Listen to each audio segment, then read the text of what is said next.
Welcome to This Explainer. Today, we are tackling something that touches literally every single one of us, and that is our relationship with money. Instead of money being this constant source of anxiety and restriction, we're going to explore some really fascinating, evidence-based ways to transform it into a powerful tool for stability, peace of mind, and true family harmony. Okay, let's dive right into this. Have you ever tried setting up a perfectly strict budget only to abandon it just a few weeks later? Honestly, if so, you are definitely not alone. We often look at our bank accounts and think the problem is just a total lack of discipline, right? But the reality is actually far more complex. The source material we're analyzing today reveals that money carries this immense emotional weight. It's tied to our sense of security, our self-worth, even our family dynamics. When we ignore the psychology of money and just try to blindly restrict ourselves, well, it almost always backfires, leading to both personal frustration and some major tensions with the people we love the most. So, to understand why we act the way we do with our finances, we actually have to look backwards. Research by Professor Shane Annett points out that our parents actually shape our financial personality. And to figure this out, experts use a really fascinating tool called the money genogram. Basically, just like a family tree traces your genetics, a money genogram traces financial behaviors across generations. It's like a giant puzzle that helps us uncover hidden patterns. Like, did you grow up in a household that viewed money as a scarce resource to be hoarded, or maybe as a tool for immediate gratification? Recognizing these inherited patterns is absolutely crucial, because it's the very first step to actually changing them. Now, what's really interesting about this is how our financial personalities generally break down into three core dimensions. We've got acquisition, use, and management. These are essentially the lenses through which we view our capital. Acquisition focuses on gathering wealth as the ultimate goal. Use views money primarily as a way to experience pleasure and comfort. And management treats money as a strict responsibility that requires constant planning. Now, the sources highlight that extremes in any of these areas lead to highly dysfunctional behaviors. For instance, extreme acquisition, that can lead to wealth hoarding. Extreme use leads straight to reckless debt. And extreme management can literally cause you to micromanage your family into total misery. Balance is everything here. And that brings us to exactly why most budgets fail. There's this fascinating 2018 study from the University of Minnesota that looked into the psychological failure of traditional budgeting. They found that highly restrictive budgeting acts exactly like a crash diet. You eat nothing but cabbage soup for a week, and then suddenly you're eating an entire pizza. When you track every single penny with the goal of strict limitation, it actually completely saps the joy out of spending. And what happens next? Well, a psychological phenomenon known as the restrict then binge cycle.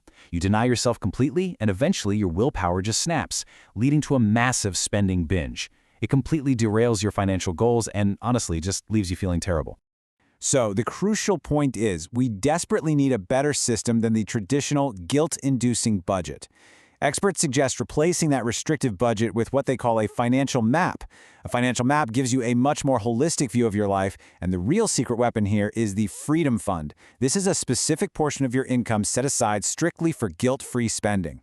By deliberately giving yourself permission to spend on things that bring you joy without a single ounce of guilt, you completely bypass that psychological urge to rebel against your own rules. It essentially turns restrictive budgeting into conscious spending. But to make that financial map actually work, you have to invert the way most people handle their paychecks. As this famous quote by Warren Buffett highlights, the golden rule of personal finance is to pay yourself first. As soon as your income arrives, your savings, debt payments, and critical bills must be covered immediately. You have to protect your financial priorities right out of the gate. Once those are secured, the money left over, which includes that Freedom Fund, can be spent with absolute flexibility. Now, if you're looking for a highly practical, really easy-to-follow framework to apply this conscious spending, the 50-30-20 rule is a fantastic starting point. It suggests allocating 50% of your income to absolute needs, so things like rent, groceries, and utilities. Then 30% goes towards your wants. This is your lifestyle, dining out, and yep, your Freedom Fund. The final 20% is locked in for savings and debt repayment to really build out your long-term stability. It's just a beautifully simple way to ensure you're preparing for the future while still actually enjoying the present. Of course, executing that rule requires consistency, and thankfully, 2024 has some incredible tools to automate the whole shebang. Whether you need shared family budgets on iOS with Buddy, multi-currency support with Money Manager, or detailed Arabic categorization with Al Masarif, the key isn't really the specific app. It's about finding the tech stack that fits your lifestyle, so tracking becomes totally effortless. Tools like Goodbudget digitize that classic envelope system, while Wallet syncs directly with your bank. You just have to find what works for you and let the technology do the heavy lifting. Let's move on and see how this builds into interpersonal dynamics, specifically marriage, events, and lending. Within a marriage, money is rarely just math. It's actually a profound language of emotional security. When communication breaks down, it completely erodes trust. To prevent this, absolute transparency is mandatory. Hidden debts will absolutely destroy relationships. So, instead of arguing when the bills arrive, experts recommend sitting down calmly, creating a shared budget together, and even brainstorming new income streams as a team. Educating yourselves together and providing mutual emotional support during those tough financial times is what keeps the partnership resilient.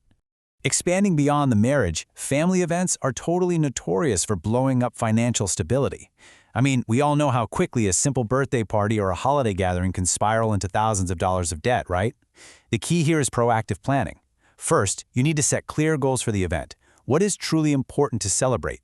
Second, create a flexible budget that accounts for all the essentials. Third, collaborate with the family.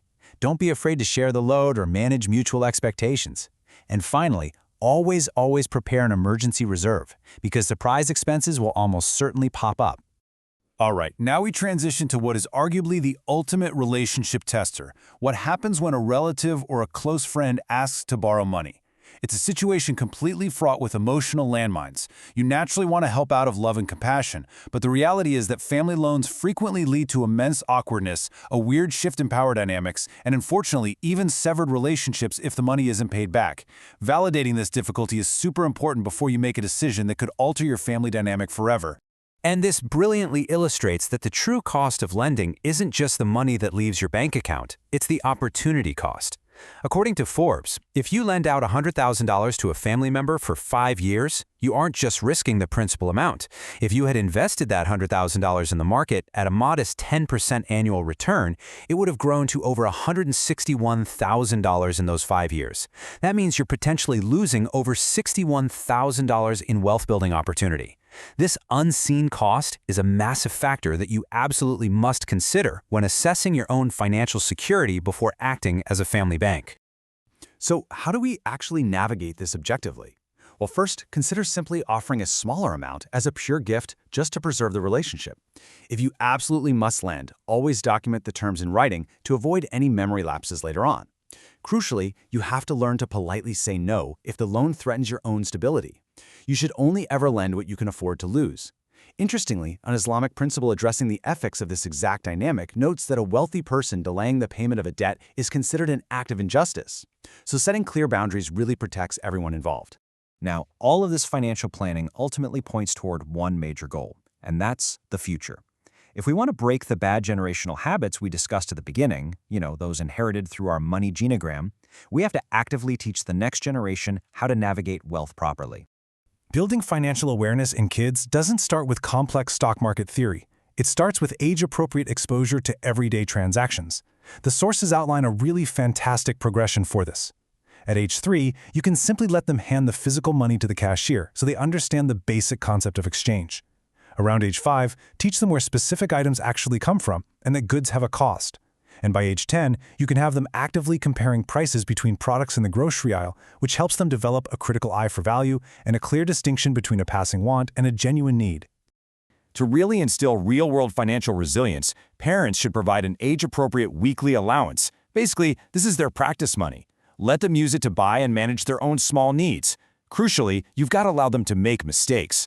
Let them experience that awful buyer's remorse when they waste their allowance on a cheap toy that breaks 5 minutes later. And resist the urge to immediately replace it for them. This is exactly how they learn consequence.